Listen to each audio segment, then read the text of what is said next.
अपार कृपा से पूज्य दरबार साहिब जी ही सुहिणी संत सदाणी नगरी उतों जा होनहार भक्त रूप भगवान रूप बालक एवं बालिकाओं वास्तव में भगवान होंदो ही भक्तन के हथ में आहे। भगवान भक्तन का हमेशा नंढो होंदो आ आध्यात्मिक रूप से, पर पिता या पालक करे बारन का नंढो न होंदो आ। अत्यंत प्रसन्न होंदा सतगुरु दातार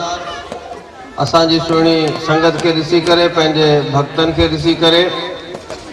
नंढे खां वठी वॾे बुजुर्ग ताईं जी हिते श्रद्धामयी उपस्थिति, त इहो ई त खपंदो हुयो।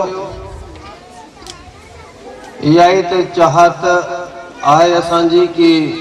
सभई गॾिजी करे सतगुरनि जो ॾिण वार मल्हायूं ऐं उन्हनि जी कृपा सां पंहिंजे पंहिंजे जीवन जे